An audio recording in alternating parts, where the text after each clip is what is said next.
Dzień dobry, cześć, hello. Welcome everyone to the third episode of the Polskast. I'm here with my friend and co-host Phil. How you doing? I'm doing all right, Trev. How you doing? All right. Good. I recently cut my hair. Oh yeah? So this side's okay. This side's messed up. So You did it all on your I own? just had to put that out there. Yeah. Wow, that's Yeah. impressive. Not bad, right? Yeah. I mean, it's okay. You got one of those like But- flow bees or something like that? It's just like a buzzer. Okay. I don't know. I just kind of watched a tutorial on how to do it and just Right. tried to do it. So Nice. not bad. Looking all But- dapper for the podcast today. I had to do it for the podcast. Yeah, just for the podcast. So, how's your weekend been? Not bad. Here we are. We're recording on a Sunday. Weather's very nice today. Actually, as soon as we get done, I'm gonna go outside. But It's like 80. yeah, same here. Yesterday we had a first communion in the family. So it was the kid of my wife's cousin. Mm-hmm. So interesting in the, still continuing from the lockdown, actually, nobody was allowed in the church except for the parents and the kid getting the Really? first communion. Yeah. And like any siblings. So immediate family, right? So basically it was, they all went to church, they did the first communion, and then we showed up at their house after the fact, and had the party and whatever. I'm really stupid. Can you explain the first communion? So in church, like when they go up to church and you get the you get communion when they go up and they get the bread and they eat it and Yeah. all that stuff. So this is, I think, when they're 8, I think it is now, when they're 8 years old, that's when they do it for the first time or whatever. And this is just in Catholic Yeah, it's churches? Catholic Yeah. church. So there's like the Okay. 3 things. There's the baptism when you're born, there's the first communion, and then there's the other one, the confirmation. And that's like when you're a teenager and stuff like that. Why is it 8 years old? I don't know. I'm That's sure just that's what it is. my dad's a deacon. That's a question for him, not for me. What happens if you join like the Catholic Church after you're in your 20s? Hey, you go. How does it you work go through then? all of them. in Okay, order, yeah. so- It's like there's like a minimum age kind of thing, right? Because Ah, you gotta okay, take I a gotcha. certain amount of. My daughter goes on Saturday. She goes to Polish school, but before that there's religion. So she does like an hour of religion every Saturday, and then there's like 3 hours of Polish school. So that's the entire school is Polish? Yeah, like there's a lot of Polish people around here. Wow. So what they did. Wow, that's awesome. So this church that we go to, there's like 200 kids in the entire Polish school. They do it. It's like some of the members of the church started it maybe like a dozen years ago or something like that. And so they're broken up by grades. It goes all the way up to high school. And they learn about Polish history, Polish language lessons, and this keeping the heritage alive. Yeah, so in general, I think it's good that that they have this here for the Polish community to these kids, they get a lot of American culture pushed on them. They get a lot of English pushed on them by everybody Mm-hmm. around. So I think it's a good thing to have for the this Polish school to exist and to keep the traditions alive. I think a lot of times when people come to America, as the generations go, they become more and more American and you kind of lose your original heritage and stuff like that. And so I think it's a good service that these parents are doing, Yeah. keeping things alive. I think a lot of Americans have a problem with their like identity of who they were, right? Yeah. We take DNA tests, we try to figure out what percentage of what we were, where we come from, who we were, and Right. we try to connect with that culture before. And I don't know, somewhere along the way, I guess we all got lost because we all don't know what we are. It's funny, yeah, because I know a lot throughout the years. A lot of times when immigrants were coming to this country, they would purposely try to lose their culture. Yeah, because like their last because they knew, names and yeah, and they knew when new immigrants were coming in, the Americans didn't like them. Like when the Irish came in and the Italians came in, and they were trying to be as American as they could. And it's a shame that that whole situation existed, because a lot was lost. And I mean, I think nowadays it's a little bit better. I definitely see people, all different cultures, at least around me. Oh, yeah. Celebrating the cultures and everything like that. So it seems like a little bit better than it used to be. Or they'll have their flags outside or whatever. Do you guys have like a Polish flag outside? Of course. Do you really? Of course. Yeah. That's cool. Yeah. Yeah, you can you can take the girl out of Poland, but you can't take the the girl. Yeah. So that was her idea. That wasn't your idea. Oh yeah, of course. Okay. Well, I think, and then we have like all her relatives in Poland constantly sending us stuff. Yeah. Mostly religious stuff, to protect us and stuff like that. I have like every time I think I travel, I don't know if I have any sitting here. Every time I travel, I get these little like prayer cards and stuff like that I need to keep on me because they're gonna protect me while I fly and everything like that. Yeah. Okay. But yeah, so back to what we were talking about. So there was a first communion, and so like I said, we didn't see the actual event itself, but we went over to the house after, and it was a good time. It was only a much more subdued party than it usually is. Only a couple families were there, but the weather was beautiful, food was good. Vodka was better. It's been a while since I've seen some of these people, and so I found myself in a situation. I think all the guys were.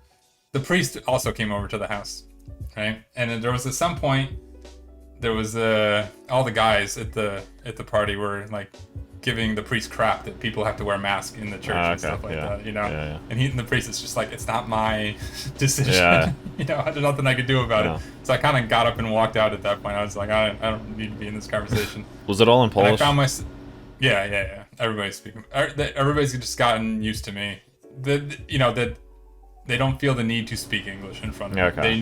They think I don't understand everything, but we've passed the point that they think they need. That's a compliment for my courtesy when to speak Polish English. people start speaking Polish around you. That's always how I look at it.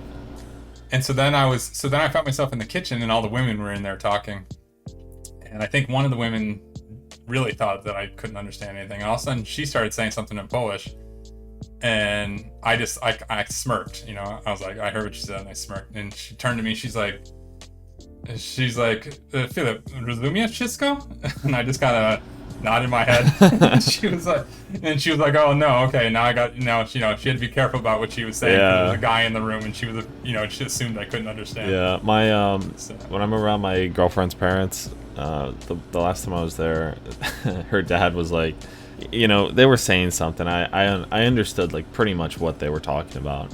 Right. I was like, oh, you're talking about this and this, and they were like, whoa. And they were after that they were like, whoa, we can't really say these things around you anymore. Yeah, it's like you understand the gist of what they're saying, and then as you keep going, it starts becoming more and more clear. The first few days, whenever we're in Poland, the first few days I always hear between my mother-in-law and my wife is my mother-in-law will say, he must be hungry or he must be thirsty or something like that. Mm-hmm. And telling my wife, ask him if he wants something, And then my wife just yells back, he understands you. Go ask him yourself. Yeah. I don't know if I'm at that level yet, Right. I don't know. I mean, that's one of the easy things. Usually talking to mother-in-law is not that hard because usually that's what it is. Do you want whatever? Do you want something to drink? Do you want something to eat? Yeah. I think one time, I remember one of the first times there, my mother-in-law was out shopping, and my wife had to go somewhere, and to like one of her friends' houses or something like that. And my mother-in-law came home, and she asked me in Polish, because she doesn't speak any English, she asked me, where did my wife go? And I remember my Polish was horrible at that point, and I was just kind of like, I just kind of said, she went. And then I said a name after that, the name of her friend or whatever. And she was like, okay, I got it. Good enough. So you can make it happen. My father-in-law, he doesn't really speak any English either, but he knows like a few things here and there. And usually we'll sit there in the living room, say watching TV or something like that. And whatever he can think of in English, he'll just kind of turn to me and say, so there'll be a commercial on, TV or something like that, and some girl, there'll be some girls on the screen or whatever, and he'll turn to me and be like, hey, nice legs, yes? Is your mother-in-law, is she more confident with speaking English, or is it your father-in-law? No, she's just like, I don't speak any English. English. That's exactly how it is with my situation. Yeah. My father-in-law was here he lived here for a couple of years. It was when I was like earning some money to send back home. But it was probably like 35 years ago now. At this point. Mm-hmm. So he knows a few words here and there. I mean, they all know.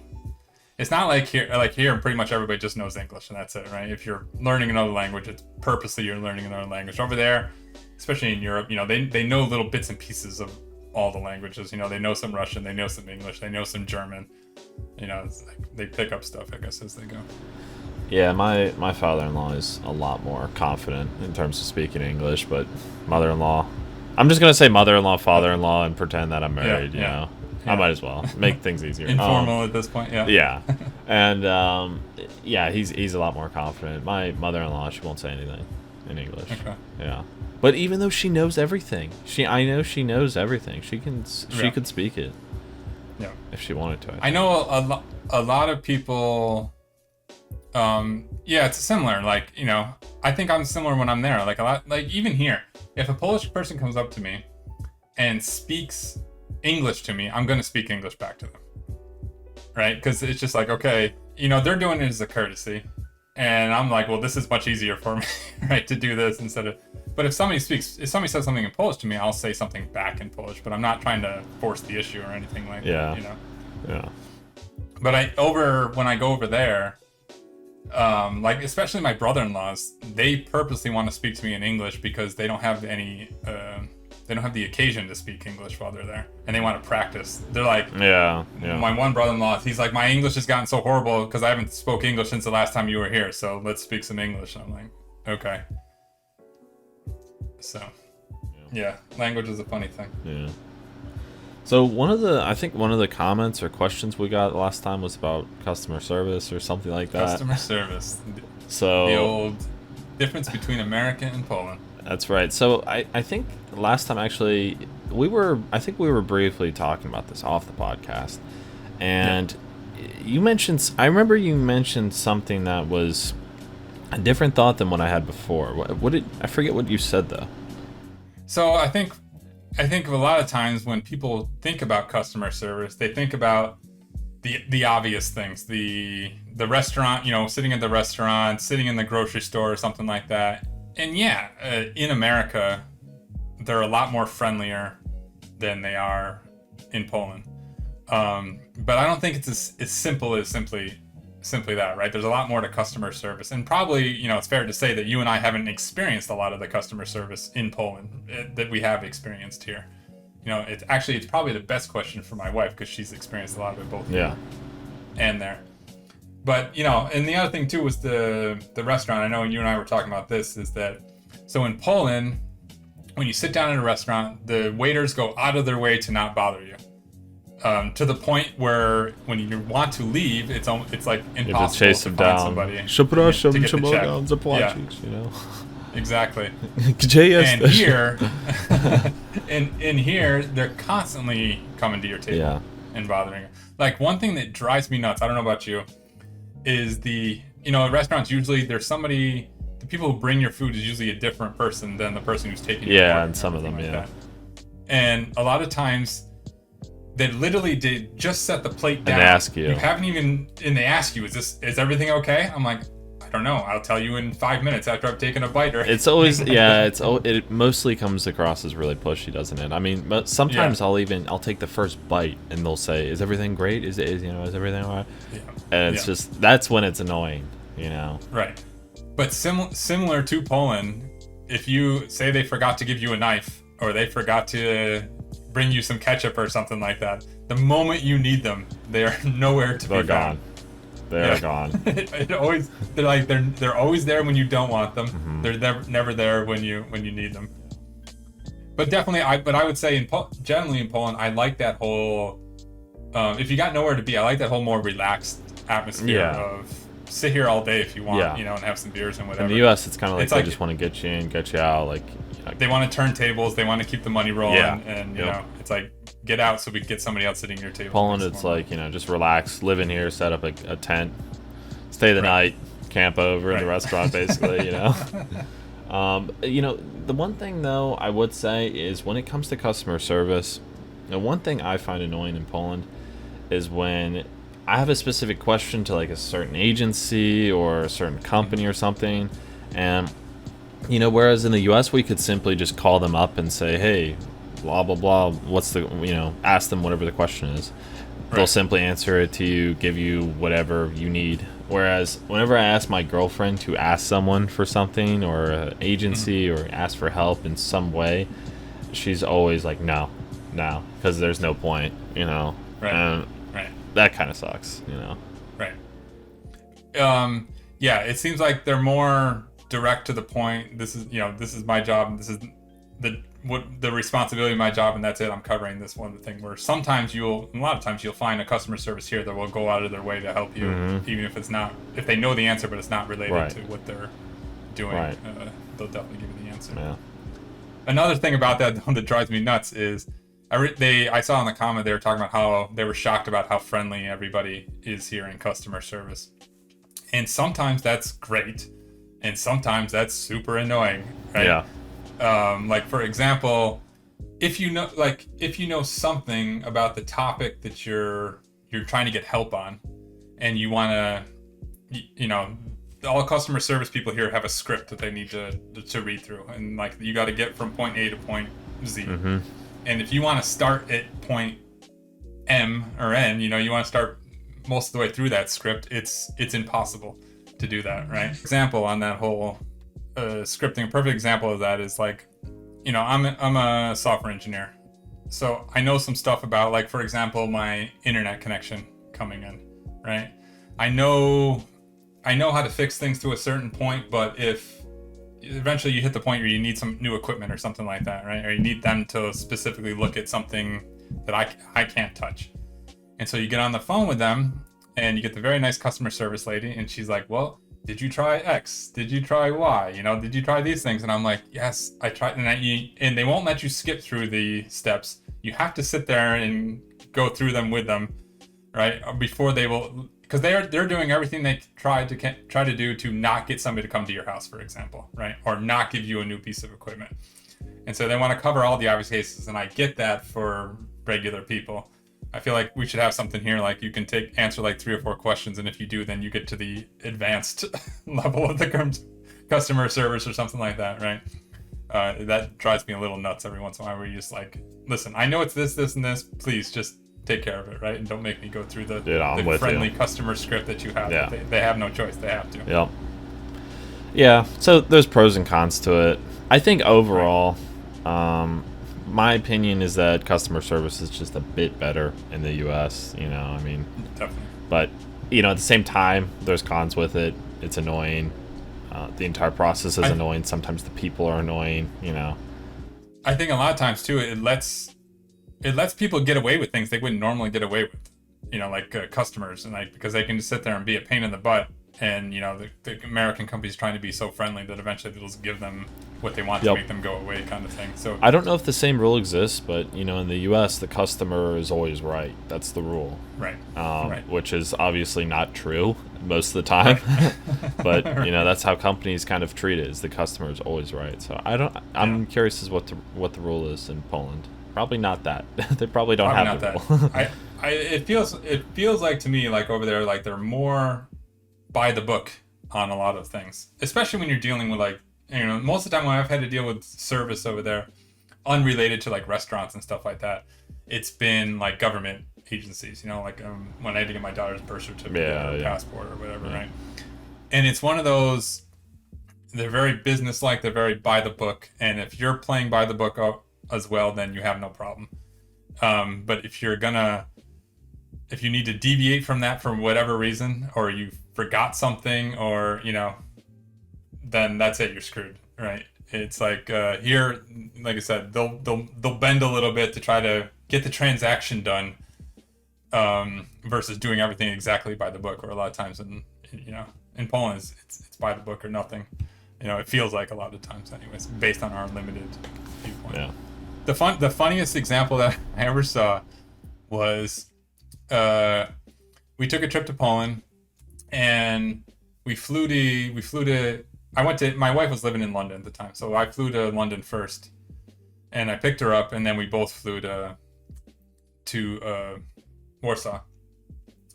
And two sides to each coin. When I was in London, and I was getting ready to get on the plane, the woman taking the tickets, she was Polish.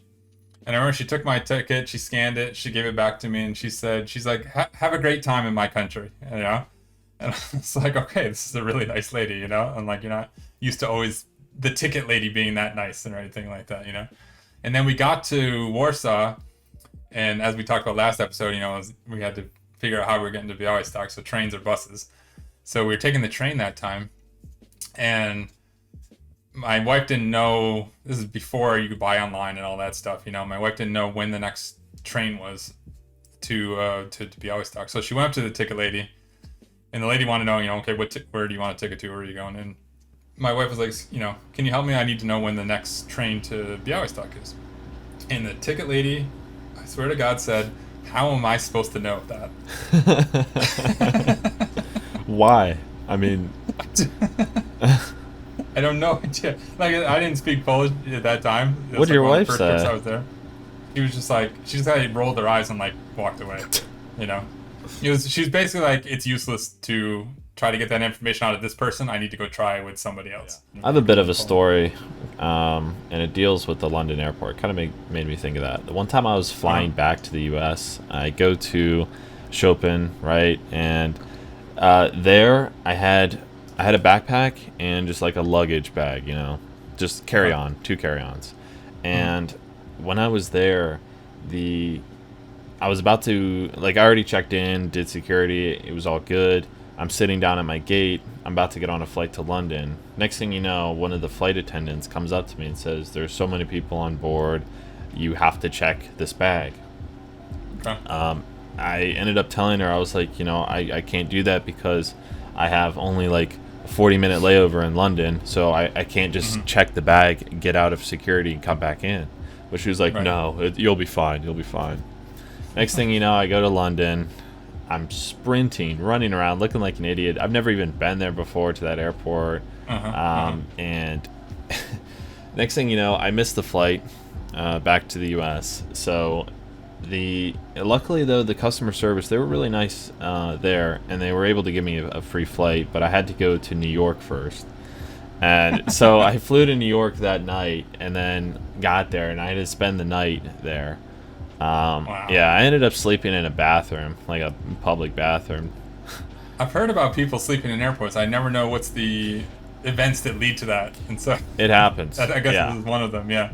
Yeah, I never thought it was going to happen to me, but it happened. And yeah, so I got to the airport, and it was cold. It was freezing out. I only had like this hoodie to even be warm.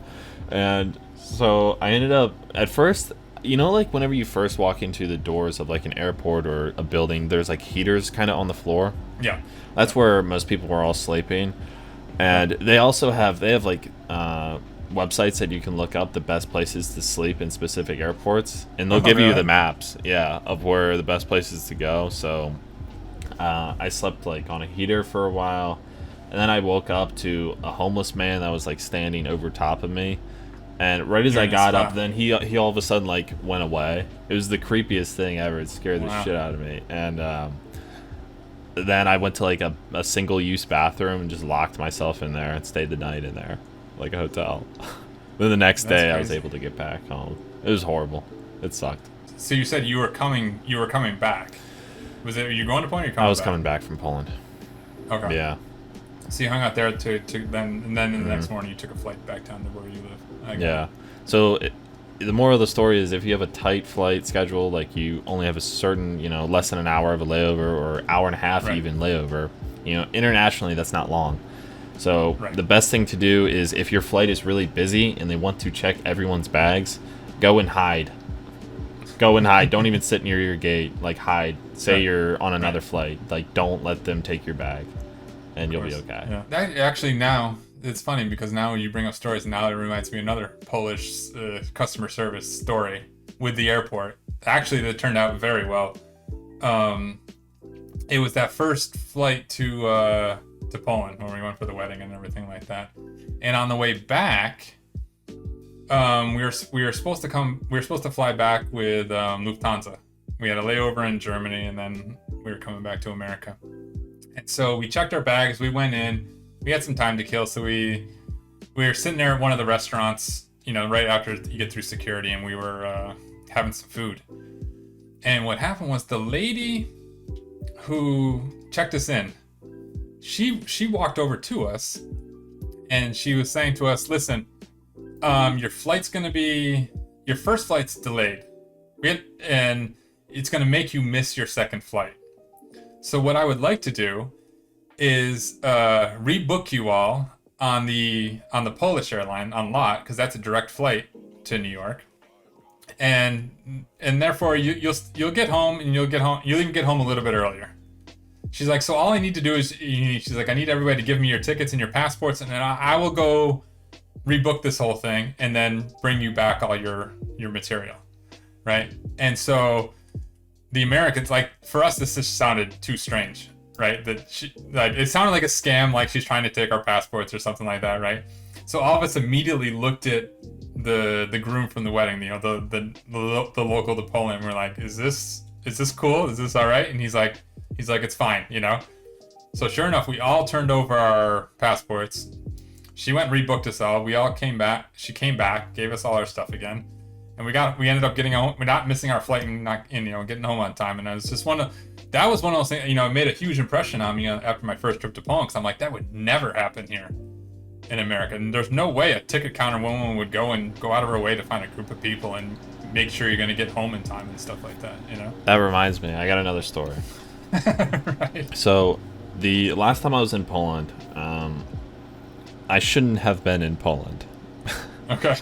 So I book a flight, everything was fine.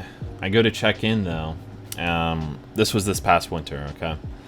I booked the flight, the ticket, everything was good, and the transaction went through.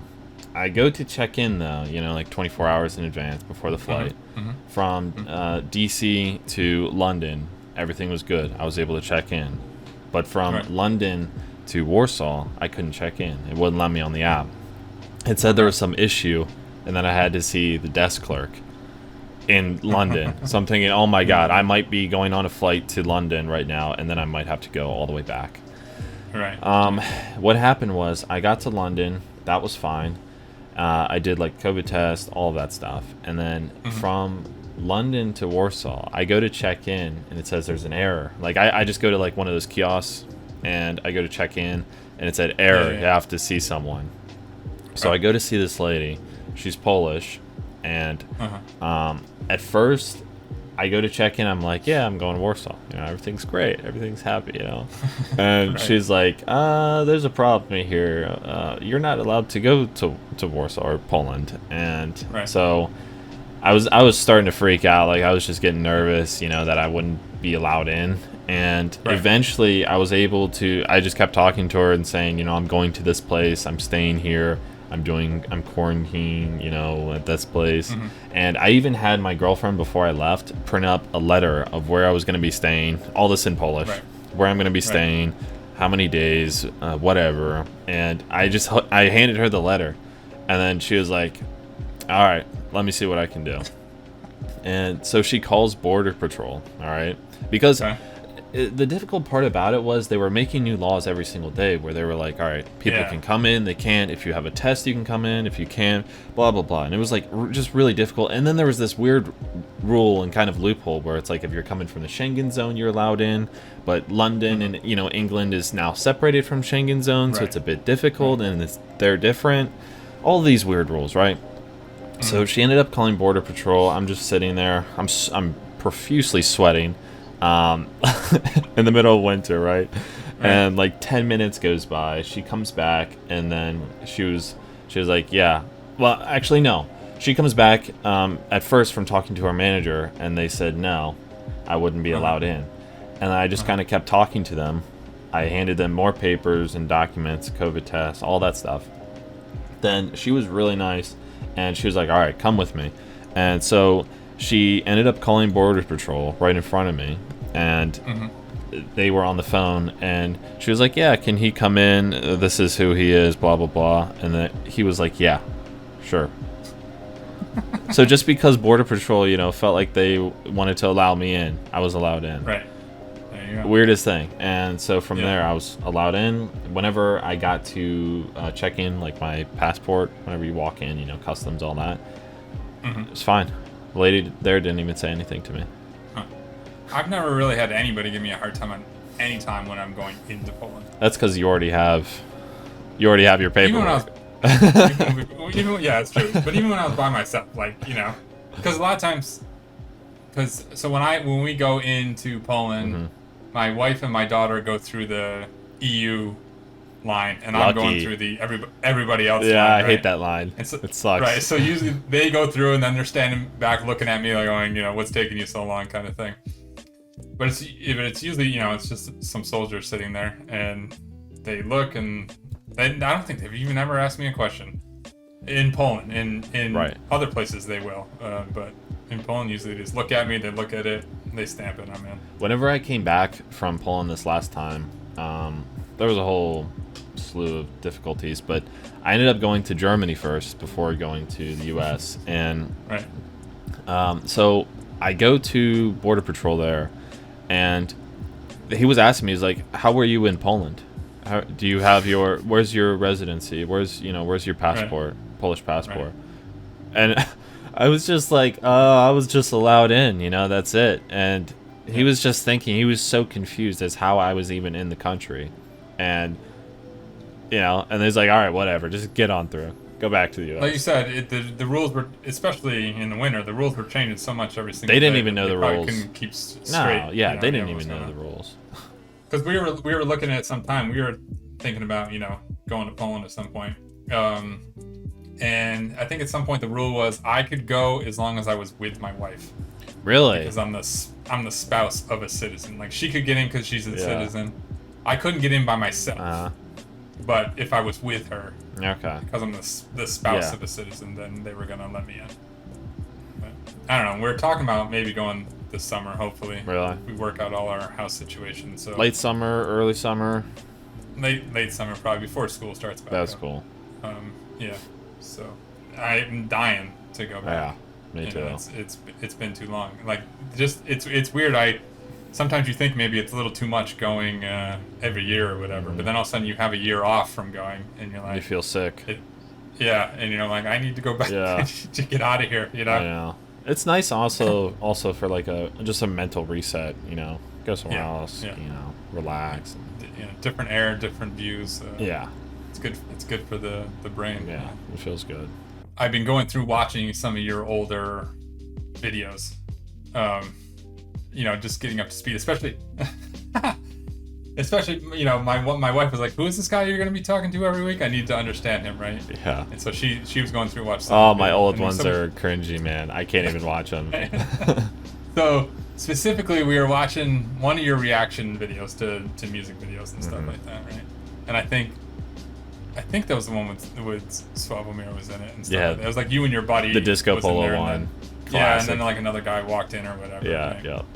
And so there was one video, and I don't know if you know like the whole story of this video, because I didn't know it when somebody sent it to me. And it was a video, I got it sitting here, Cztery Osiemnastki. Right, so it's a guy, he's like sitting like in an F1 uniform. Yeah, and he's got like his little car and everything like that. Yep, it's kind of older. Yeah. Right. And so how it was told to me after I watched the video was Cztery Osiemnastki is 418s. Right, so you're like, yeah, he's got the F1 thing, and it's the 4 wheels, right? You got 4 18-inch wheels. But he also said that it also, because when they get to the main theme of that song, there's like 4 girls appear, and so it's like four 18-year-olds. Are you serious? Is that what it's about? That's what they told me. Oh my god! I never knew that. Yeah, I'm pretty sure you didn't know. No, I had no clue. So that's what it's about, the entire song. I had to go and actually, to be honest with you, I haven't listened to it since that time, and I haven't translated all the words in it and everything like that. But when they sent me, one of my wife's cousins sent me that video, and I was like, okay, yeah, good. And then he explained to me. Oh my god! About that stuff. Yeah, I remember me and my friend were he was laughing at that scene more than I was, just because it was Right. like a fake like Formula One car, you know. Right. Oh man. Yeah, some of those old videos are pretty funny, man. I like. I actually, you know, and I'm not gonna lie, I kind of like that video because it makes me laugh watching it because some of the clips we were watching were just really funny, and Yeah. you know, even the other roommate I had, he came into the room and like scared me Right. at that point. It's like, what are you guys doing in here? That's when you got to drop some Suavo mirror. Yeah, yeah. And he was so confused that like he's like, what is this? You know? Yeah. But that was the good point that you were making in that video, is that a lot of the big singers in Poland are like middle-aged men. Yeah. You know, it's not like the teeny bopper singers No. that they have here and everything like Yeah. that, you know? It's pretty funny. Yeah, it's interesting. So what's going on with your shirt? What's this?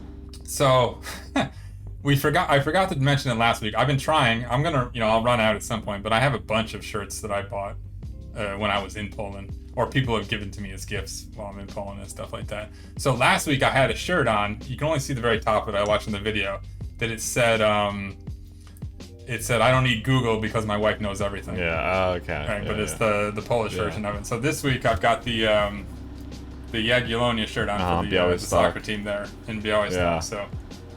So like I said, I've got like a dozen shirts or something like that. So Are you gonna? So this one's gonna be completely disliked by Legia Warszawa. that's it, right? It's fine because this year they're in first place. You know, Legia Warszawa. Białystok. Yeah, I think last time I checked, they're in first place, and Białystok is down the table. Really? So I think they'll all be fine with it. Who's their rival? Which one? Legia? Yeah, Białystok. It depends on whoever's in second place. I know. So I went in. It was one of the years I went to a soccer match. Did there. you? I want to go. Yeah. I really want to go. Yeah, and it was Legia Warszawa in Białystok. Oh, that's cool. So it was a big match. And also at that point, I think it was that year. Oh no! So the previous time Warszawa had been to Białystok, there had been a fight in the stands or anything like that. So all the Warszawa fans were banned, and so that whole section was empty. Are you serious? Yeah, and the rest of the stadium was full because it's a big match, and Białystok won 1-0, and they scored like 2 minutes left in the match or something like that. So it was crazy. But so then that other disco polo singer, Zenek. So when they score a goal, they play one like his famous song, but they change the words slightly to for like scoring a goal or everything like that. And so I was sitting there, I'm like, I'm jumping up and down, going crazy, because they scored the goal, and then all of a sudden you hear that song, and I was cracking. Was there food and stuff and beer while you were there? Yeah, it's like a normal okay. event. Okay. Yeah. I want to go. fun. I definitely want to go one day. It's definitely something to experience. Yeah, it was a lot of fun. You know what actually is sad? I don't have a single shirt that has like Polish letters on it. I think I have like a couple jerseys. All right. Yeah, but like I have Lechia Gdańsk, but Okay. I don't have any other shirts that have like Polish lettering or anything like that. I didn't see any when I was there. In fact, no one wears Okay. anything in Polish there either. It's always in English. No, it's a lot of English stuff. A lot of times it's like weird sayings that I don't understand, or Right. but Yeah. I don't know. No, yeah, I think, and I remember at some point, like, I don't know if I had to talk to my wife about this, if it's still the case, or maybe our viewers can let us know in the comments. I remember one of the first times I went there, I think I was there for my birthday. I just happened to be there. It wasn't planned. It wasn't like a planning or anything like that. It was just like, it's a week I could go, and my birthday was that week. And so we were out in the village, like we were talking about last week, having a grill and doing stuff like that. And my wife, kind of like as a joke, she bought 2 shirts, 2 t-shirts, one for her to wear and one for me to wear. And they both said Polish drinking team on it, right? But it had the Polish eagle on it. And so I remember her telling me, she was like, don't, you can wear this out here in the village because when it's only family sitting here and nobody's going to say anything, She's like, but don't wear it in the city. Why? Because if somebody sees, I think she was implying like if somebody sees a foreigner wearing like the Polish eagle or whatever, they might have a problem with it. I don't know if it's still the case or not, but I remember definitely at that time she told me, only wear this around people who you're comfortable with or whatever. You know, I had comments about this flag a long time ago, and I think people were telling me that, you know, I wasn't allowed to have it hung up in the room. It was really disrespectful or something. Some people were saying that. Other people were saying like it's cool. It's totally cool. You know, have it up. Right. So I don't know. I guess there's weird laws about that. Yeah, I mean, you know, it's not like we don't have weird people here in America about certain things. Right. So, you know, that's not an exclusive thing to pull on. It's a universal thing around the world. So. Yeah, but I think it, you know, like in the U.S., you could be on the beach wearing a Speedo with the American flag on it, and it's like, yeah, America, man, that's awesome, you know, awesome. Yeah. But in Poland, I don't think you can have like a Speedo with like the Polish flag on it, right? I don't think so. It's kind of a different. They have a different vibe towards the flag, I think. They have different respect for the flag. Yeah. Yeah, definitely. Yeah. And it's. I think it's one of those things where it's understood over there. Where I think like people here, like you said, who use the flag as like on their outfits and stuff like that, and I don't think they realize what they're actually doing. They think they're being like the proud of American or anything like that, but they don't actually realize what they're actually doing to something like that. Yep. Yeah, it's interesting. Yeah, so we'll see. Like I said, I have a bunch of shirts. We'll see what you think of them every week as I wear them until I I'm curious myself. All right, guys, thank you for watching the 3rd episode of the Polskast. That's gonna be it for today's video, and we will catch you in the next one. I think the last time I just said dziękuję, and I was watching that, it kind of made me cringe, so I'm gonna say dziękujemy I do widzenia.